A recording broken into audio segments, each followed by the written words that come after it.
నటి నిషా అగర్వాల్ తాజాగా మాల్దీవిలో గడిపిన అందమైన క్షణాన్ని తన ఇన్స్టాగ్రామ్ ద్వారా అభిమానులతో పంచుకున్నారు. Day 9 of sharing home grow brands I've been loving lately అనే క్యాప్షన్తో భాగంగా ఆమె ఓ ఫోటోను పోస్ట్ చేశారు. ఆ ఫోటోలో నిషా ఓ ఫుల్ పక్కన బ్రౌన్ కలర్ బ్రీజీ డ్రెస్లో కూర్చొని జుట్టు సాఫ్ట్ వేవ్స్లో వదిలేసి ముద్దుగా నవ్వుతూ కనిపించారు.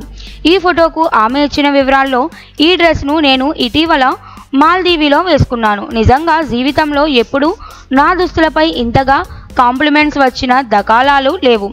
రంగు, ఫిట్, ఫీలింగ్, బీచ్ హాలిడేకి ఇది పర్ఫెక్ట్ అవుట్ఫిట్. అందంగా కనిపిస్తూ అదే సమయంలో చాలా కంఫర్టబుల్గా అనిపించిందని పేర్కొన్నారు. ఈ dress at the right of Eka stories store అనే బ్రాండ్ అని తెలియజేస్తూ, వీటికి అందమైన డిజైనింగ్తో పాటు ప్రాక్టికల్ వేర్కు తగ్గలా ఉండే ఫినిషింగ్, స్టైల్కి సరిపోయే భారతీయ బ్రాండ్స్ను కనుగొనడం చాలా వెతుకుతున్న వారికి ఈ బ్రాండ్ను ఖచ్చితంగా సూచిస్తాను అని నిషా తెలిపారు. త్వరలో ఈ బ్రాండ్కు చెందిన మరిన్ని డిజైన్లు వేసుకోవాలని ఆశగా ఉన్నట్లు చెప్పారు. నిషా అగర్వాల్ తెలుగులో 2010లో ఏమైంది ఈ వేళ చిత్రంతో హీరోయిన్గా పరిచయం అయ్యారు.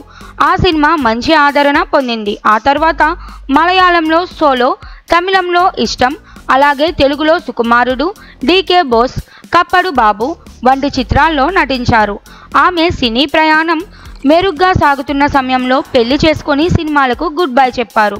తల్లిగా మారిన తర్వాత కుటుంబానికి ఎక్కువ సమయం కేటాయిస్తూ నటనకు విరామం ఇచ్చారు.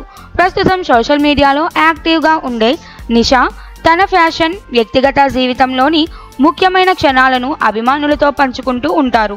మాల్దీవిలో తీరికగా గడిపిన ఆ చిన్న క్షణం ఆమె స్టైల్కు, సౌమ్యతకు ప్రతిరూపంగా మారింది.